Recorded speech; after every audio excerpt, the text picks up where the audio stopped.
Hello guys, मैं आपका भाई दोस्त educator of economics love Kaushik स्वागत करता हूं आपका कॉमर्स वाला में। और दोस्तों, आज की क्लास में इंडियन इकोनॉमिक डेवलपमेंट वाली बुक से आपके लिए पेश किया गया चैप्टर नंबर 1, जिसका नाम है Indian economy on the eve of independence. यहां पर हो रही है इस चैप्टर की कॉन्सेप्ट मैपिंग।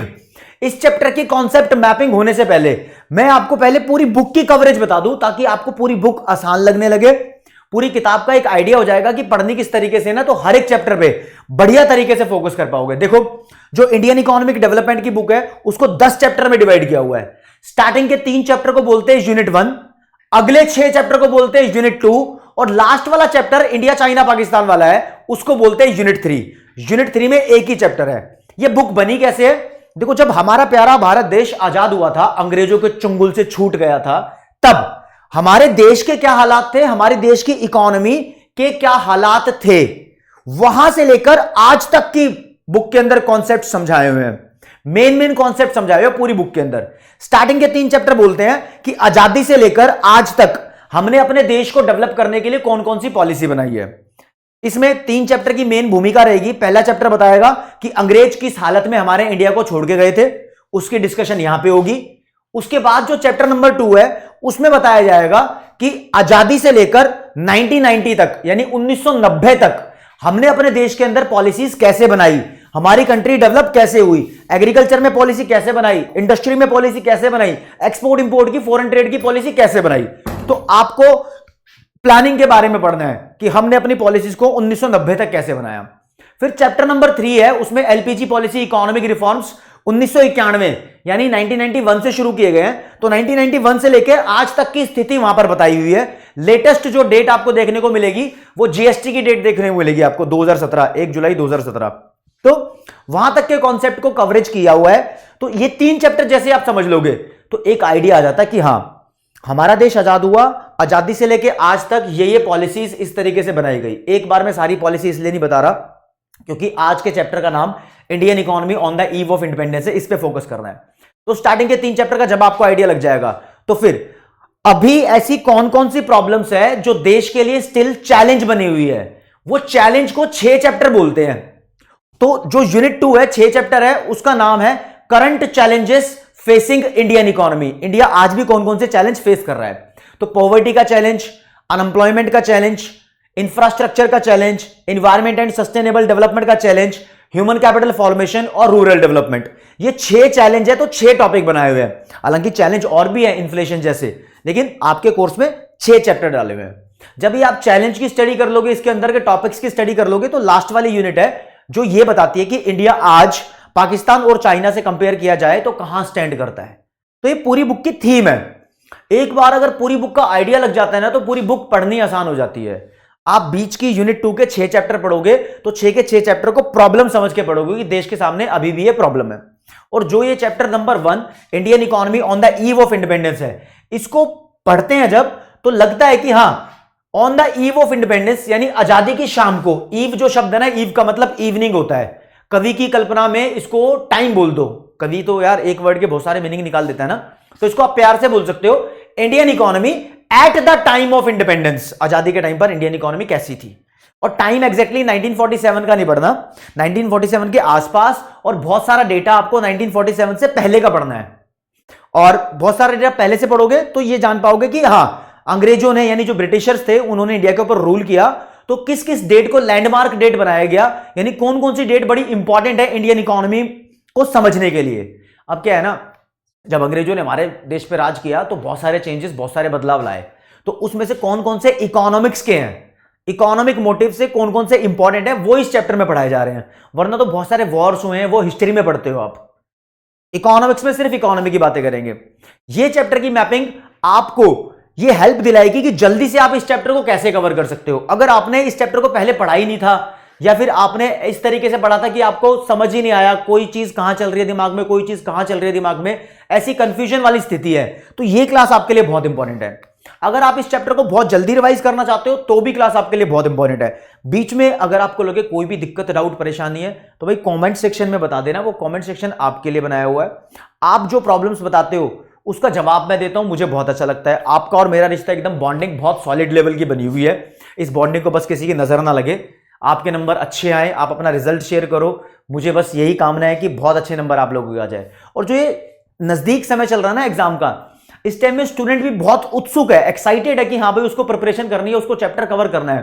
तो Indian economy on the eve of independence is your chapter number 1 from Indian economic development वाली बुक। अब मोटे मोटे तौर पे इस पूरे चैप्टर का दिमाग में एक मैप बनाना हो तो ये मैप बनाना कि आजादी के टाइम पर अंग्रेजों ने 6 चीजों पर क्या प्रभाव डाला, क्या इफेक्ट किया, क्या इंपैक्ट डाला। तो ये 6 चीजें आपको पढ़नी है जो इस डायग्राम में बताई हुई है। आप प्यार से इसको देखो, देखो बीच में लिखा है चैप्टर का नाम Indian economy on the eve of independence, और उसके बाद वो 6 चीजें जो इस चैप्टर में आपको पढ़नी है।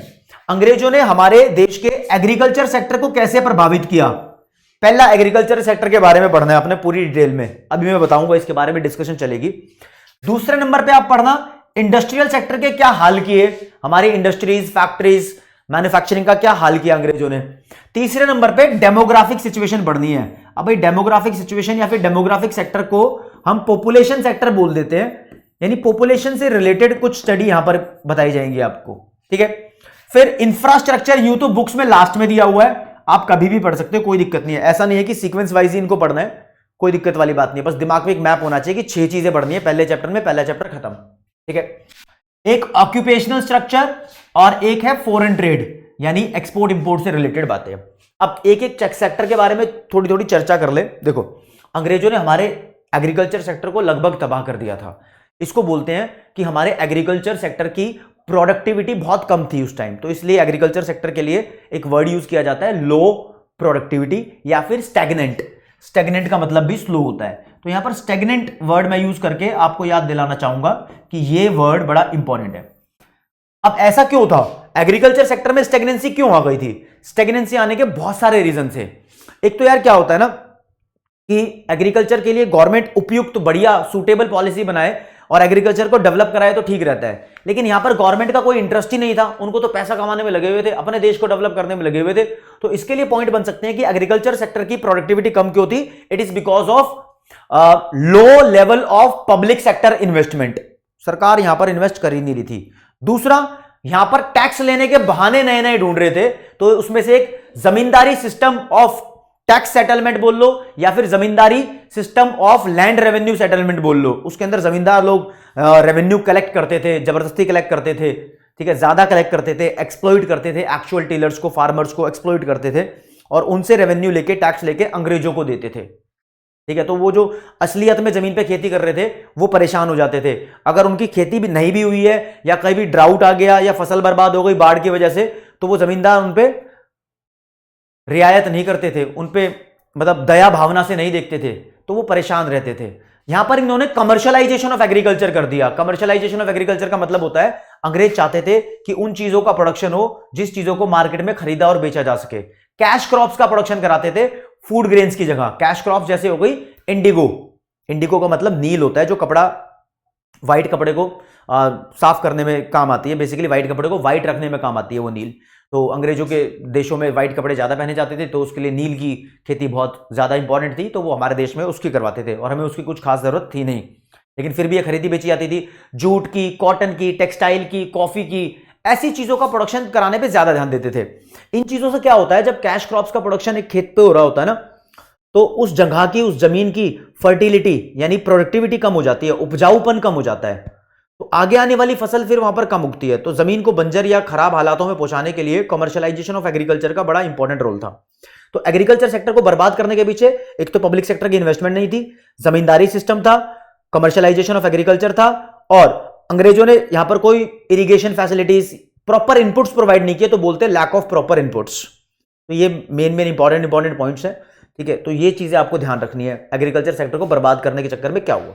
अगला इंडस्ट्रियल सेक्टर की बात करें तो अंग्रेजों ने इंडस्ट्रियल सेक्टर को अच्छा नहीं बनाया हमारे देश में। यहां पर आपको इंडस्ट्रियल सेक्टर को 2 पार्ट में पढ़ना है। एक तो मॉडर्न इंडस्ट्री अंग्रेजों ने हमारे देश में नहीं बनने दी। अंग्रेज आए क्यों थे इंडिया में? इंडिया वालों को परेशान करने, एक्सप्लॉइट करने नहीं आए थे। ब्रिटिशर्स इंडिया में आए थे, उनका एक सोल मोटिव है जो इस चैप्टर में पढ़ना है आपको।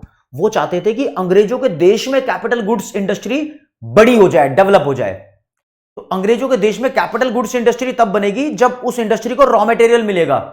वो चाहते थे कि इंडिया से रॉ मटेरियल लेकर अंग्रेजों के देश में जाए, वहां गुड्स फिनिश्ड गुड में कन्वर्ट हो जाए, फिर वहां से वो दूसरे देशों में बेचना शुरू कर दे, इंक्लूडिंग इंडिया। इंडिया में भी वो लोग बेचते थे फिर उस चीज को। तो यहां पर कोई मॉडर्न इंडस्ट्री बनी नहीं। जाते जाते 1940s के आसपास कुछ पेपर इंडस्ट्री और सीमेंट इंडस्ट्री बनी है। अगर किसी बड़ी इंडस्ट्री का एग्जांपल दो तो 1907 के अंदर टाटा स्टील बनी थी, जिसको पहले टिस्को बोलते थे, Tata iron and steel company बोलते थे। अब आज के समय में उसको टिस्को के नाम से नहीं जानते, टाटा स्टील के नाम से जानते हैं। तो कोई बड़ी इंडस्ट्री की डेवलपमेंट इन्होंने नहीं होती।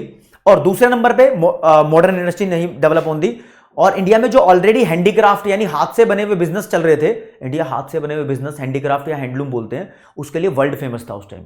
बहुत सारे प्रेशियस स्टोन्स इंडिया में बनाए जाते थे, सिल्क बहुत फेमस था इंडिया का। तो इन्होंने उसको बर्बाद कर दिया। इन्होंने बर्बाद कैसे किया?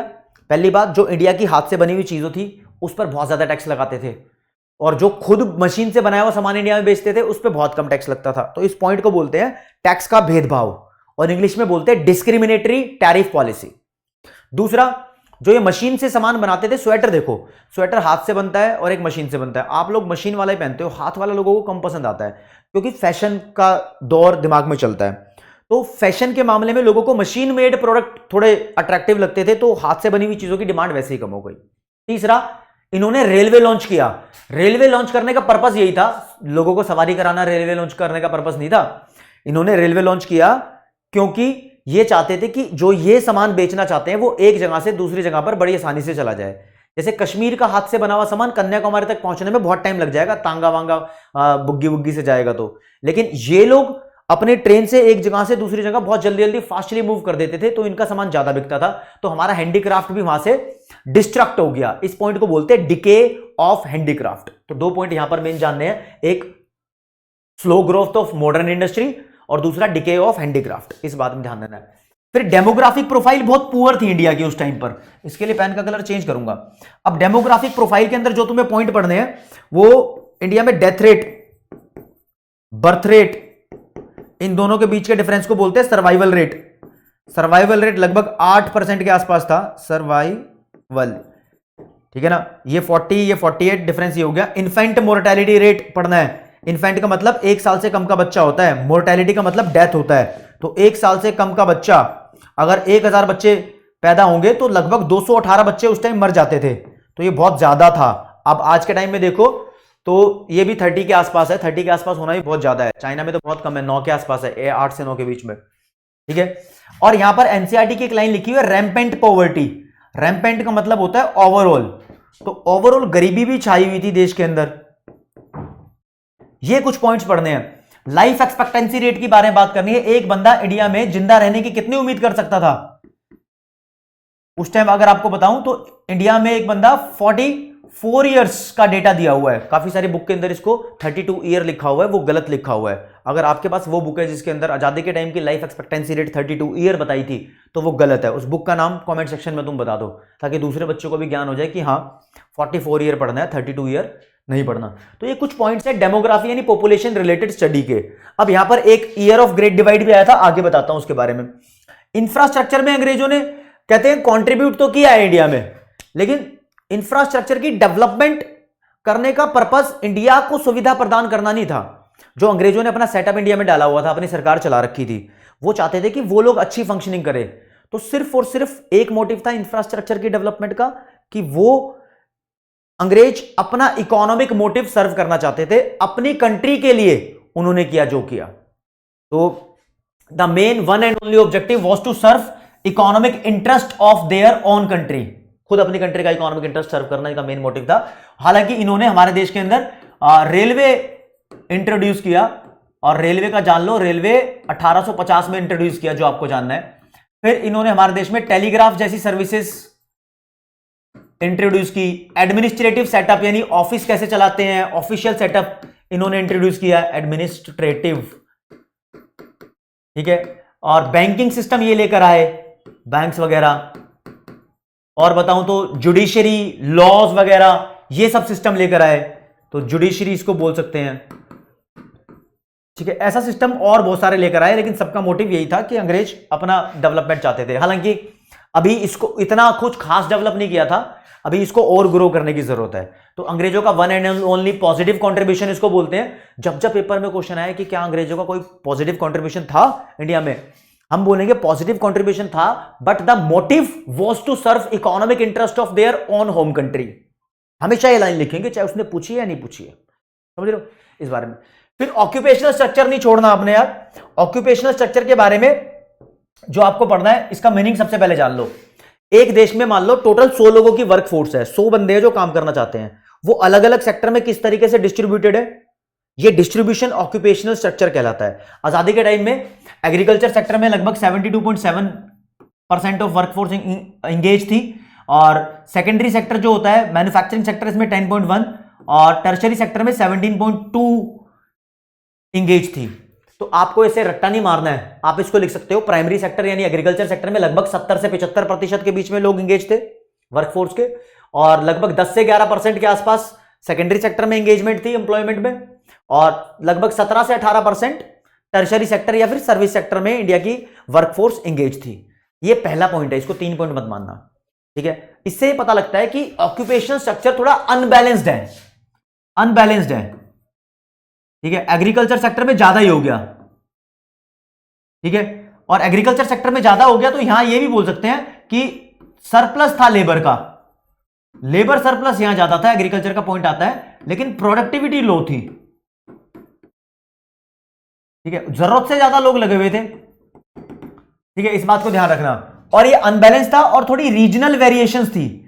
रीजनल मतलब इलाके, और वेरिएशंस मतलब अंतर। कुछ इलाकों के अंदर एग्रीकल्चर बहुत सही चल रहा था, कुछ इलाकों के अंदर इंडस्ट्री सही चल रही थी। अब जैसे बॉम्बे प्रेसिडेंसी की बात की जाए, गुजरात बॉम्बे में अच्छे लेवल पे मतलब इंडस्ट्री थी, फिर एग्रीकल्चर नहीं थी। अब बात की जाए पंजाब की, तो वहां पर पंजाब हरियाणा जगह पर वहां पर एग्रीकल्चर सही था। तो रीजनल वेरिएशंस थी, अलग अलग भिन्नता थी। और लास्ट में फॉरेन ट्रेड, फॉरेन ट्रेड में एक्सपोर्ट इंपोर्ट का जानना होता है। तो मेनली यहां पर यह बात कही गई है कि इंडिया से एक्सपोर्ट किया जाता था ब्रिटेन में रॉ मटेरियल का, ठीक है, प्राइमरी गुड्स बोलते हैं इनको, और इंडिया को इंपोर्ट कराया जाता था माल फिनिश्ड गुड का, फाइनल गुड्स बोलते हैं इनको। फिनिश्ड गुड इंडिया को महंगे में मिलती थी, ठीक है, और रॉ मटेरियल इंडिया से सस्ते में चला जाता था। तो ये फॉरेन ट्रेड के हालात थे। फॉरेन ट्रेड में एक बात और कि ये तो पॉइंट है फॉरेन ट्रेड की कॉम्पोजिशन के हिसाब से, कॉम्पोजिशन वाला पॉइंट पढ़ना है कि क्या क्या चीज इंक्लूड थी। कॉम्पोजिशन का मतलब होता है इंक्लूड। अब इसमें बेनली मानी जाएगी कि मोर देन 50% ऑफ इंडिया का ट्रेड सिर्फ ब्रिटेन से होता था। नेपाल, भूटान, श्रीलंका ऐसे देशों से थोड़ा थोड़ा होता था, लेकिन मेन ज्यादा फोकस सारा का सारा ब्रिटेन से हो गया। तो ब्रिटेन की यहां पर मोनोपोली हो गई इंडिया के ट्रेड पे, यानी ब्रिटेन अगर मना कर दे इंडिया से सामान खरीदने को तो इंडिया का फॉरेन ट्रेड गड़बड़ा जाता उस टाइम, ठीक है, ऐसा। तो ब्रिटेन की मोनोपोली हो गई। और ये 6 के 6 सेक्टर के बारे में मैंने आपको ओवरव्यू बताया है। अगर कोई पूछ ले कि इंडियन इकोनॉमी के क्या हालात थे on the eve of independence, तो 6 नंबर का क्वेश्चन आ सकता है। आप इन सभी 6 सेक्टर की एक एक लाइन उठा के बोल सकते हो, ठीक है। ये स्टैग्नेंट था, यहां पर slow growth of modern industry थी, यहां पर पुअर डेमोग्राफिक प्रोफाइल थी, या इनमें से कोई पॉइंट बीच में एक्सप्लेन कर सकते हो उठा के। इंफ्रास्ट्रक्चर था लेकिन अभी भी इसको और सफिशिएंट नहीं था, एडिक्वेट नहीं था, इसको और ग्रो करने की जरूरत है, या फिर अंग्रेजों ने अपने ही इंटरेस्ट के लिए इसको डेवलप किया था, इंडिया के काम नहीं आ रहा था। ऑक्यूपेशनल स्ट्रक्चर अनबैलेंस था, रीजनल वेरिएशन थी। फॉरेन ट्रेड में अंग्रेजों की मोनोपोली थी, या फिर एक पॉइंट और बताऊंगा अभी आगे, वो लिखना है, वो पॉइंट बड़ा इंपॉर्टेंट है, आगे उसको भी बताता हूं। अब ये खाली पेज छोड़ा हुआ है, ये पेज और फिर क्लास खत्म, ठीक है। क्या था, फॉरेन ट्रेड से जो इंडिया एक्सपोर्ट करता था, इंडिया को फॉरेन ट्रेड में कुछ पैसा बचता था, ट्रेड सरप्लस होता था।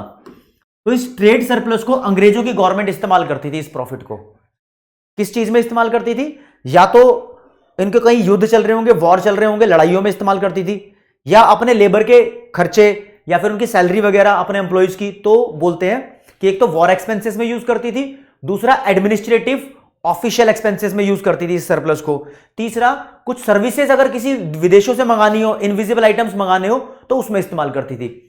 इन 3 चीजों में यूज करती थी। इसलिए दादा भाई नौरोजी ने बोला कि ट्रेड सरप्लस गलत जगह यूज हो रहा है, तो ये इंडिया की ड्रेन ऑफ वेल्थ है। ड्रेन ऑफ वेल्थ का कॉन्सेप्ट फॉरेन ट्रेड वाले सेक्टर से आया है, और क्यों आया है? क्योंकि ट्रेड सरप्लस का 3 जगह यूज हो रहा था, तीनों मैंने अपने मुंह से बोलकर बताए हैं। अगर आप वाकई में टॉपर बनने की राह में हो तो जो मैं बोल रहा हूं अपनी कॉपी में नोट जरूर कर लेना। वो बच्चा समझदार होगा जो कॉपी और पेन लेके बैठता होगा कॉन्सेप्ट मैपिंग की क्लासेस में, ध्यान रखना। फिर आगे आ जाओ, डेमोग्राफिक ट्रांजिशन से रिलेटेड मैं आपको बताऊंगा एक ईयर ऑफ ग्रेट डिवाइड था, ईयर ऑफ ग्रेट डिवाइड। ये पॉपुलेशन से रिलेटेड है। कहते हैं क्या, क्योंकि डेटा अवेलेबल है इसलिए बोलते हैं कि 1921 को ईयर ऑफ ग्रेट डिवाइड बोलते हैं। इससे पहले इंडिया की पॉपुलेशन बहुत स्लो ग्रो कर रही थी, इसके बाद इंडिया की पॉपुलेशन बहुत फास्ट रेट से ग्रो कर रही थी। जब इंडिया की पॉपुलेशन बहुत स्लो ग्रो कर रही है तो उसको बोलते हैं first phase of demographic transition, demographic transition. और जब बहुत फास्ट रेट से ग्रो कर रही है तो उसको बोलते हैं second phase of demographic transition. कोई पूछ ले कि 1921 को ईयर ऑफ ग्रेट डिवाइड क्यों बोलते हैं? क्योंकि before 1921 India was in the first phase of demographic transition where population growth rate was very slow, and after 1921 India was in the second phase of demographic transition where population growth was very fast. इतना बोल देना, data आपको याद करना जरूरत नहीं है कि कितनी रेट से बढ़ रही थी कितनी रेट से नहीं बढ़ रही थी, इतने में आपको नंबर मिल जाएंगे, छोटा क्वेश्चन बनने के चांस है ड्रेन ऑफ वेल्थ का भी और ईयर ऑफ ग्रेट डिवाइड का भी। फिर इसी बीच में एक क्वेश्चन आता है कि यहां पर कुछ मेन स्ट्रीम इकोनॉमिस्ट हुआ करते थे इस चैप्टर में जो बोला हुआ है, मेन स्ट्रीम इकोनॉमिस्ट हुआ करते थे जिन्होंने इंडिया की इकोनॉमी को स्टडी किया और बताया कि इंडिया किस रेट से ग्रो कर रही है। तो यहां पर इन इकोनॉमिस्ट के कुछ नाम याद करने हैं। एक सबसे मेन जो है डॉक्टर VKRV राव समझ लेना, दूसरा RC देसाई, तीसरा दादा भाई नौरोजी की स्पेलिंग देख लेना यार, चौथा विलियम डिग्बी या डिग्बाय कुछ भी बोल लो, पांचवें नंबर पे फिंडले शिरास।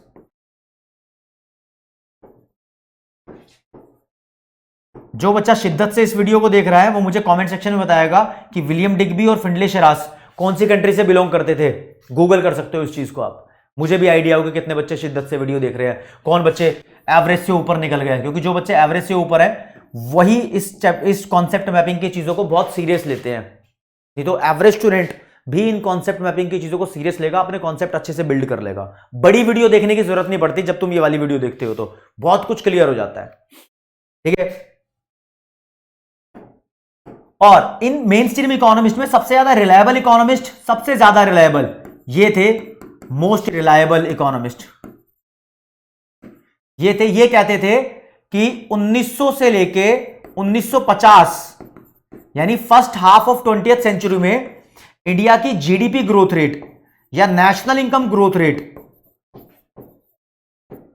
लेस देन 2% थी, ठीक है। और इसी टाइम में पर कैपिटा इनकम या फिर पर कैपिटा जीडीपी की ग्रोथ रेट अराउंड 0.5% थी। ग्रोथ रेट अराउंड, ये जो डेटा लिख रहा हूं ना ये बड़े काम का है, जो डेटा लिख रहा हूं बस वही याद कर लो, आपका काम हो जाएगा इसमें, ठीक है। 0.5% थी। तो ये फैक्ट्स आपको जानने हैं, ठीक है। इस चैप्टर के अंदर बस एक दिमाग में पिक्चर बनानी है कि हां अंग्रेजों ने 6 चीजों पे इंपैक्ट डाला, मेनली इकोनॉमिक्स को अगर कंसीडर किया जाए तो ये 6 चीजें आपको अच्छे से करनी है, समझे। तो 6 चीजें आप कर लोगे तो आपके बहुत सारे क्वेश्चन कवर अप हो जाएंगे। अगर आपका इस चैप्टर से रिलेटेड कोई भी क्वेश्चन है तो प्लीज कमेंट सेक्शन में बता दो, अगर आप कुछ और डिमांड करते हो तो प्लीज कमेंट सेक्शन में बता दो। तो आज की क्लास में दोस्तों इतना ही। जय हिंद, जय भारत, नमस्कार, धन्यवाद।